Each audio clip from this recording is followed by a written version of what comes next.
If you're a lineman in charge of keeping the lights on, Granger understands that you go to great lengths, and sometimes heights, to ensure the power is always flowing. Which is why you can count on Granger for professional-grade products and next-day delivery. So you have everything you need to get the job done. Call 1-800-GRANGER, click Granger.com, or just stop by. Granger, for the ones who get it done. The National Broadcasting Company presents The Adventures of Sam Spade, Detective.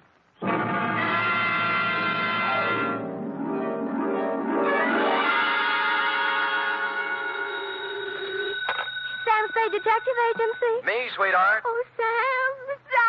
Now, Ep, all is forgiven, like I told you. How can you forgive me, Sam? I almost killed you. Well, why kick yourself, Ep? You would have done the private detective profession a great favor. Oh, don't say that, By Sam. removing from its rolls the only operative in San Francisco stupid enough to shake an apple tree for an entire evening trying to pick up an apron full of bananas. But they all can't come out right in the end, Sam. Ah, but you haven't heard the postscript, Angel. Postscript? Postscript, indeed. Batten down the hatches and warn all within earshot that they're about to catch Stupid Sam, the incomparable, in a new act.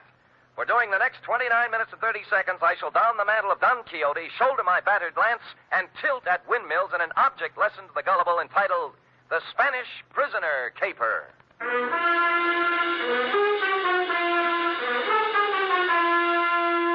Transcribed for NBC, William Spear, radio's outstanding producer-director of mystery and crime drama, brings you the greatest private detective of them all in The Adventures of Sam Spade.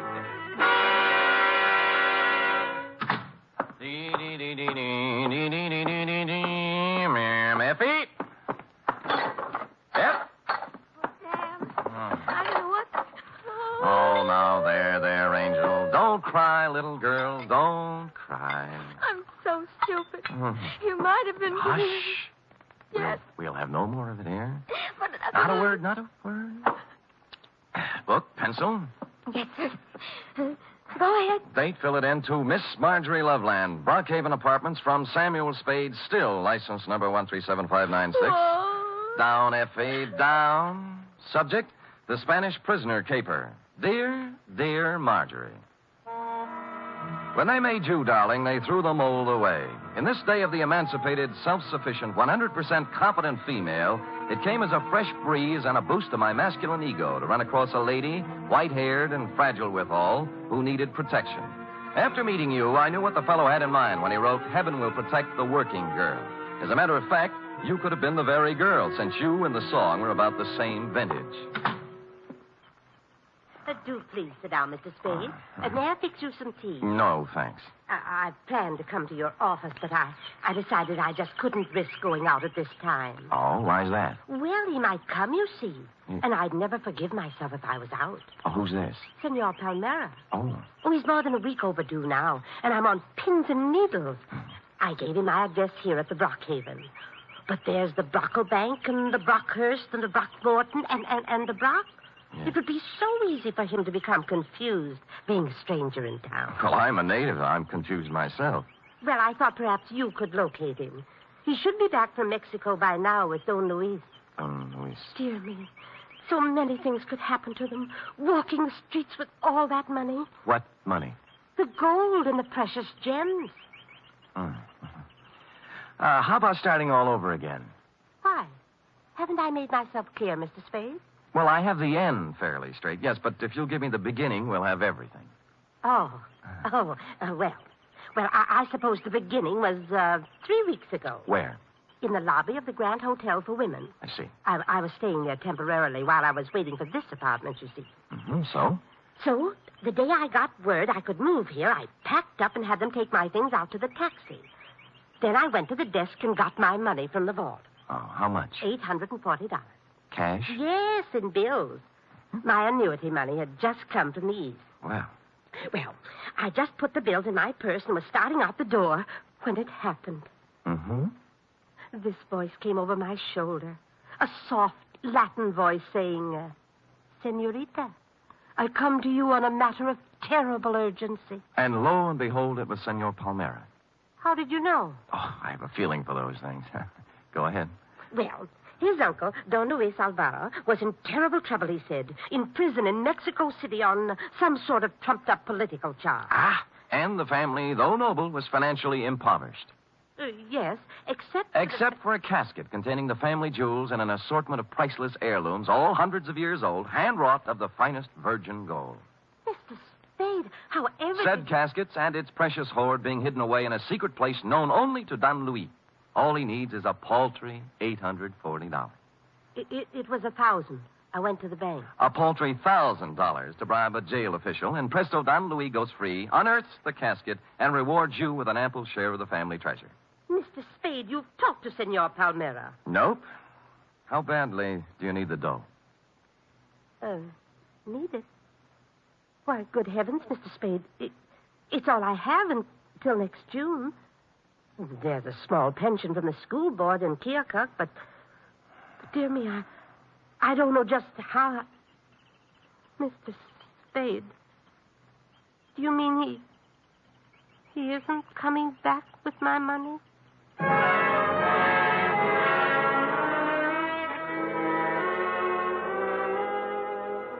The truth of the matter, Marjorie, was that you'd fallen for the Spanish prisoner's swindle. A hoary old chestnut that goes back to the day of P.T. Barnum and before. But you look like if I gave you an honest answer, you'd dissolve into tears. And as I said, I was in one of my heaven and Spade will protect the working girl moods, so I made up a dishonest one. Mr. Spade, will I'll try and look him up. Maybe it's all a terrible misunderstanding. Oh, good.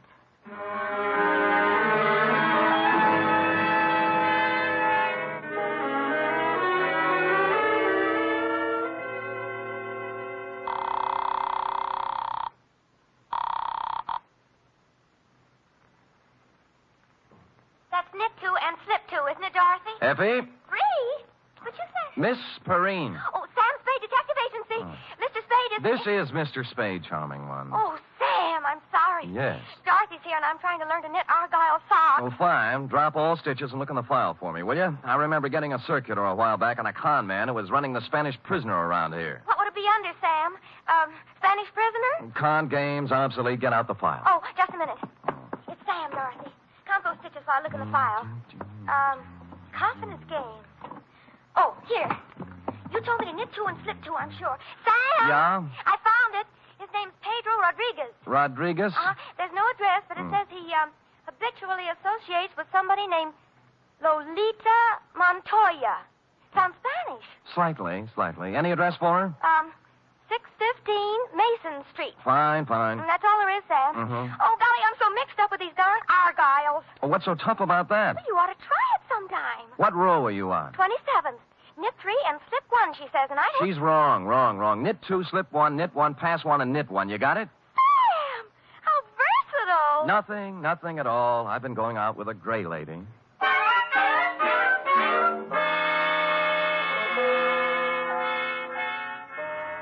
615 Mason Street was a very large apartment building with the usual brass plate in the entry listing the inhabitants, among which I was happy to note was Lolita Montoya, apartment 408. I picked up the house phone and pressed the button. Yeah? Telegram for Lolita Montoya. Lolita isn't here. Lolita? My Lolita? Who is calling? Just a telegram, Pop. Stick it in the box, eh? Money order. Somebody has to sign for it. But it may be important. I will take care of it, understand? Yes, I understand. Sonny? Yeah? Climb back into that cab I saw you get out of. Hustle over to Western Union and tell the president Lolita's on a vacation. Get it? Score for you now. Hello? Well.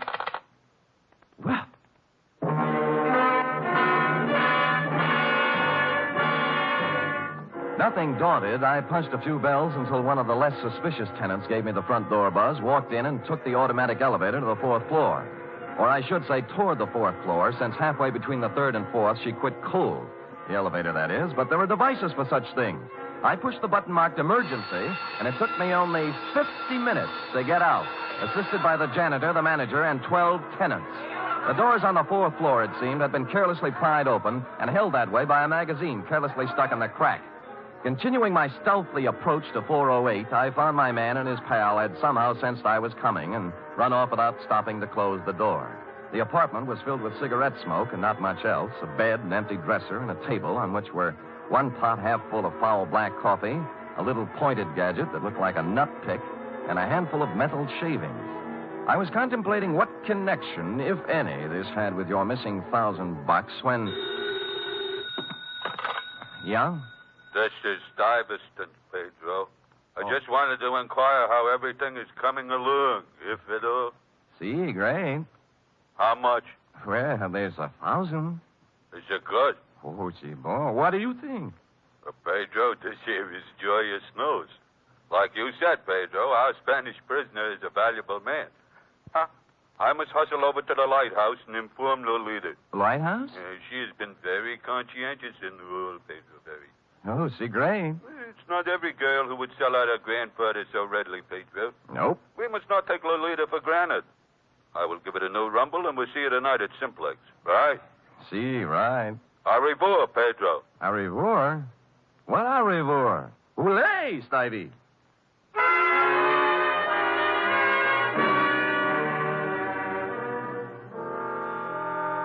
The only lighthouse I knew was a gin mill perched midway down the Embarcadero south of Market, surrounded by shoals strewn with human wrecks of all descriptions. A place you might find shell game men and carny grifters, but hardly a habitat for a con man smooth enough to work the Spanish prisoner. The lighthouse keeper, who looked like he'd retired from the sea after a losing battle with Moby Dick, was bent over a pinball machine next to the door. As far as I could see by the one light in the joint, it was empty. Get up, get up. Yeah, get up, get up, get up, get up. Ooh, ooh, ooh, ooh, ooh. Oh. Too bad, lighthouse keeper. Yeah. What do you have? Well, beer when you're ready. Do you know Pedro Rodriguez? Yeah, worked for me once, a couple of years ago. I canned him. Why? He's a swab. Only honest nickel he ever made was when he was here. All right, get up, get up, get up, get up.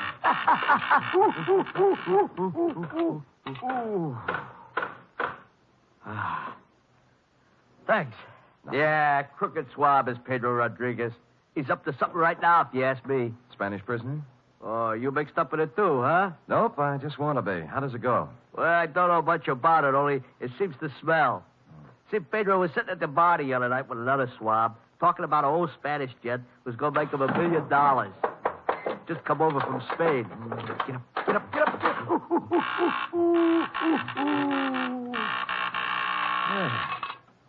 Nice shot.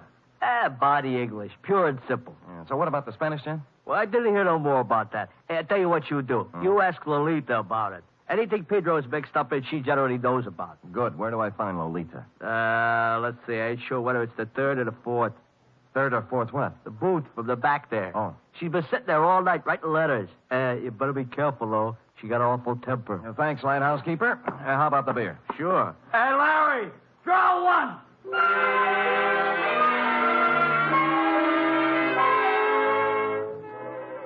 So Larry drew one, and I took it down to the bar to a point opposite booth number 4, which indeed contained Lolita, a fragile little thing wearing a turtleneck sweater marked Stillman's Gym. The table was covered with writing paper, and her alabaster brow was a mass of unsightly wrinkles as she chewed the end of her fountain pen. I'd no sooner settled down when the front door opened and what appeared to be the reincarnation of Gargantua the gorilla, only with clothes, steamed down the aisle and slid in next to Lolita, who was not alarmed at all. Lolita, I bear tidings. Listen to this. I am making progress. Grandfather dear, you cannot know how dire is the peril into which I have been thrust. Okay? Possibilities. Or maybe, Grandfather beloved. As I take up my pen in hand, I am overcome with fear. Things look very black indeed. I have fallen into the clutches of a... Stuyvesant, what are you grinning at? I have just conversed with Pedro on the telephone. We are in. Really? Yeah. Hey, you mean no more letters? No more. Pedro is exalted. He says that... What's the matter? Are we interfering with your train of thought, Buster? No. Go right ahead. I'll just sit here and drink my beer. Wait a minute.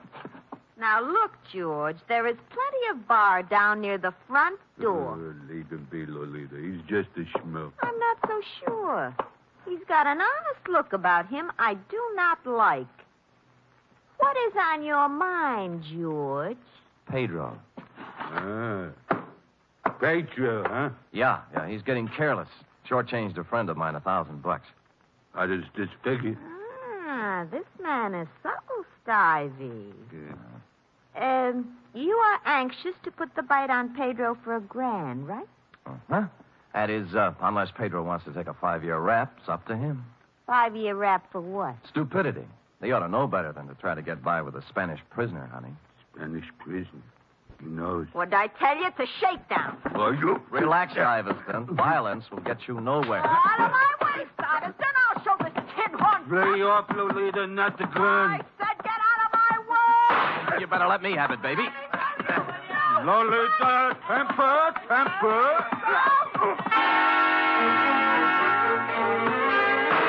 I got hold of the gun with one hand while Lolita chewed on my other one. Stuyvesant, meanwhile, catching my head under his arm like a nutcracker and kicking me in the stomach with his knee. This went on for some time, then I became vaguely aware of Stuyvesant's fist, as big as a ham, coming up from the floor. He put me on the side of the head, and I skidded down the marble floor, past the row of booths like a ball in a bowling alley, scoring a 10-strike on the pinball machine, which leaned drunkenly over me, stuck out its coin drawer, and flashed a red light in my face, reading, "Foul ball, try again." Stupid me, I did.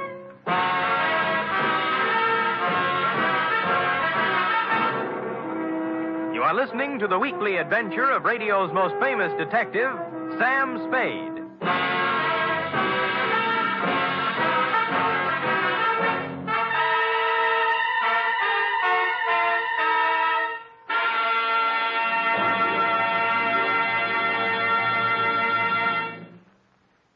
Three chimes mean good times on NBC. There's music and mystery tomorrow on NBC. For music, your hit parade brings you the top tunes in the land, as selected by you and presented by Raymond Scott's Orchestra, Eileen Wilson, and Snooky Lanson. For mystery, Herbert Marshall stars as the Man Called X, an intrepid adventurer in international intrigue who travels to all corners of the world. Wherever there is danger, romance, and mystery, there you will find the Man Called X.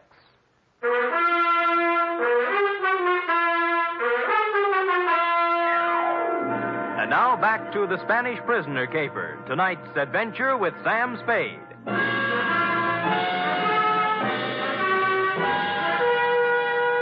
I came to with my head jammed between the brass rail and the bar next to what proved to be the lighthouse keeper's left shoe, parked as always in front of the pinball machine. Larry, that's up front. Oh.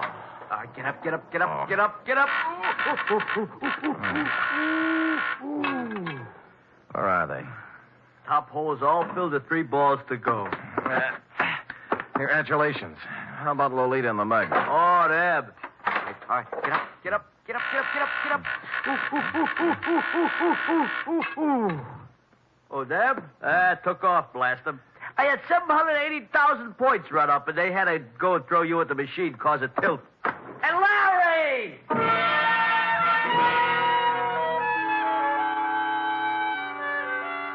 I sat until the buzzing in my ears quieted down and tried to hark back to the phone conversation with Stivey in the apartment. It came eventually, and I pried mine host, the lighthouse keeper, away from the pinball machine and sat him down next to me with the yellow and standard sections of the telephone book. Simplex Bar Supply? No. Simplex, Easy Do Garden Furniture, nope. How about Simplex Printing Company, 509 Sansom Street? Nope. Simplex Office Files. Simplex Service Station, 12th and... Nope. Well, how do you know, mate? There's 42 Simplexes in this book alone. You find one that sounds like the front for a con operation, I'll buy it. Let's see. Simplex Cleaners, nope. Simplex Associates, nope. What's that? Nothing suspicious. Simplex Associates. Business opportunities, investments, gold, oil, and mining securities, marked cards, loaded dice, and Las Vegas real estate. Nothing. Well, that just sounds like it might be a possibility, though. Yeah, real estate is... Midday.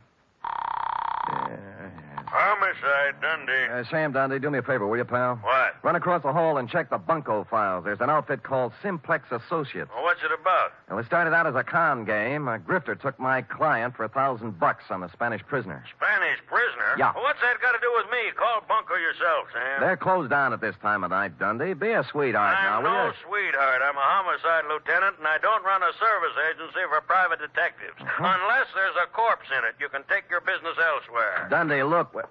Hold it, will you? I can't hold it. I got to get it. Lolita, where is she? Where is my... I got him. Well, I'm down on the floor. The couch at the back. No, don't move. Easy. There. That's it. Lolita, I know she is here. They must free her. You must call the police and... Free her. Why was Pedro holding her? To make me do this thing, this terrible thing. And I have done it. But you must stop him now. He will let my Lolita go now. Then you must stop him. Millions of pesos in my honor. You must. Where is he? Simplex. He's in a bad way, Bate. Not anymore. He was an aristocrat, thin face, silver hair, and the look of a Bourbon. It stopped me, Marjorie, because here it was, just like your Senor Palmera told you. The nobleman in the ragged clothes and dangling from one of his ankles the broken chain of a leg iron. In short, the complete Spanish prisoner. Sam, don't keep me here all day. Dundee, it's legitimate now. You've got your corpse.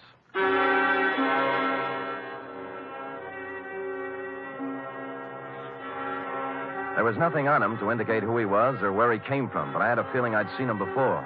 After making the lighthouse keeper promise me he'd lay off the pinball game until Dundee arrived, I took off for my office on a very practical errand. Sam! Oh, Sam! Oh, what are you doing? Buckling on my 45, sweetheart. If I had a light tank and a bazooka, I'd take them, too. Oh, Sam, your face is I all... know, sweetheart. Oh, Sam. About the Spanish prison? Well, there's a real Spanish prisoner in this one, F. He's dead now, by the way, and from the cheap grift of $1,000 from a poor retired school teacher. We're now up in the $1 million bracket. They got a murderous ex-Corrine playing like she's been kidnapped and writing extortion notes to her grandpa, and a mug who looks like a monkey's nightmare, and nut picks and metal shavings, and someplace or somebody named Simplex, not to mention... Oh, Sam, stop it. It's all my fault. I was so mixed up with the Argylls. What have the Argylls got to do with it? When you called about the file, the circular on the confidence man. Yeah? I was looking under Kong under the C's, but I got out the one next to it by mistake. No. Yes. The one marked counterfeiters. Only then did I remember where I'd seen the old man before. The paper was still on my desk, and his picture was still on the front page over an article that ran something like this. Search on for ex-Spanish Treasury official. Police today were still without definite leads in the search for Ramon Montoya, former chief engraver of the Spanish Mint. Montoya, who arrived in San Francisco 3 weeks ago to visit his granddaughter, vanished from his hotel room shortly after checking in, etc., etc., etc. Yes, Sam? Call Lieutenant Dundee at the lighthouse on the Embarcadero. Also call the Treasury Department. Tell them both Pedro Rodriguez and his two assistants are even now busily running off currency from plates engraved by Ramon Montoya at the Simplex Printing Company, 509 Sansom Street. Yes, sir.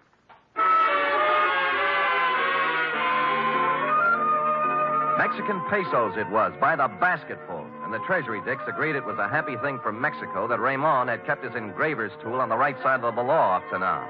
As to the matter of your Senor Palmera and his Spanish prisoner, I had excusably, I hope, lost my enthusiasm.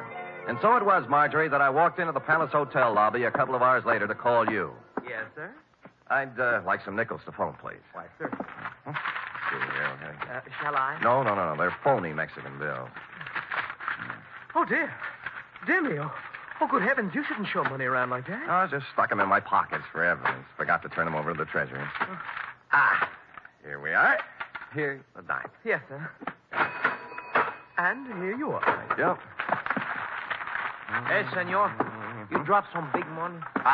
Keep it. Huh? Yeah. Put these back in my pocket.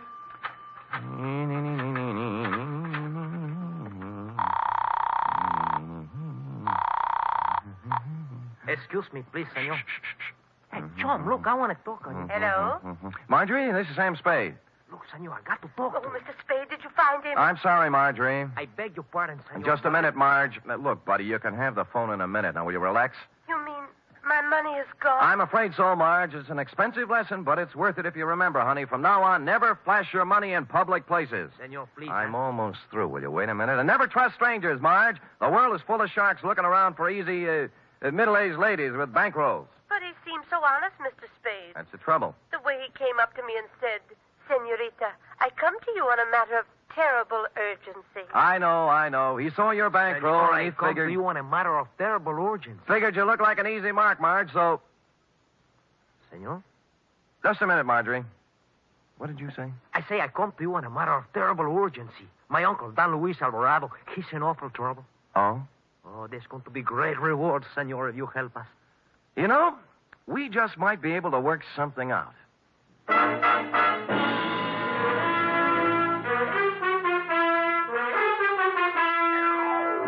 Well, Marjorie, he had $1,358, from which I deducted your $1,000 enclosed herewith, plus $58 representing my standard retainer. Period. End of report. Oh, it must be awful to be gullible like that. Dear, sweet little soul. Yes. Imagine her falling for a transparent swindle like that. You know, that's one thing I've learned from you, Sam. Oh? I have my savings in a real good, solid thing. What's that? An avocado mine. An avocado mine? Where? In Nome. That's in Alaska, you know. Mm-hmm. Well, nevertheless, and notwithstanding, go type that up.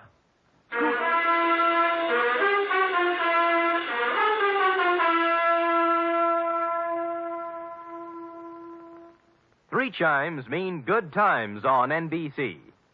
For something new about the Army, hear the Phil Regan Show every Sunday on NBC. Coming from a different service base every week, Phil Regan brings you songs and fun and brings prizes to talented GIs. It's an exciting newcomer in your Sunday chime lineup on NBC. And Sunday also means Cary Grant and Betsy Drake as Mr. and Mrs. Blandings.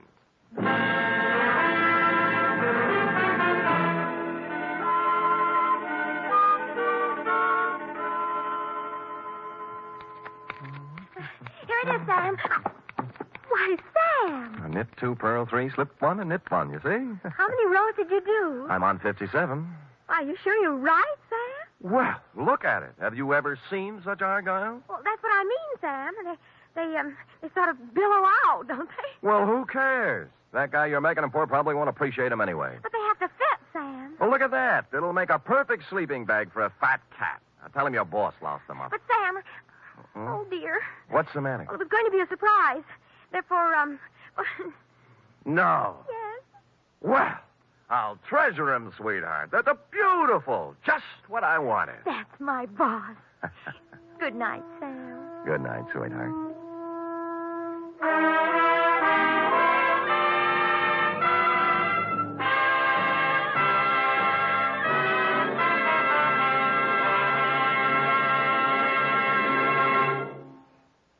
Tonight's transcribed adventure of Sam Spade was produced, edited, and directed by William Spear. Sam Spade was played by Stephen Dunn. Lorene Tuttle is Effie. Also in the cast were Verna Felton, Lou Merrill, Shirley Mitchell, Ed Max, Jerry Hausner, Nestor Paiva, and Tony Barrett. Script for tonight's adventures by Harold Swanton. Musical scoring by Lud Gluskin, conducted by Robert Armbruster.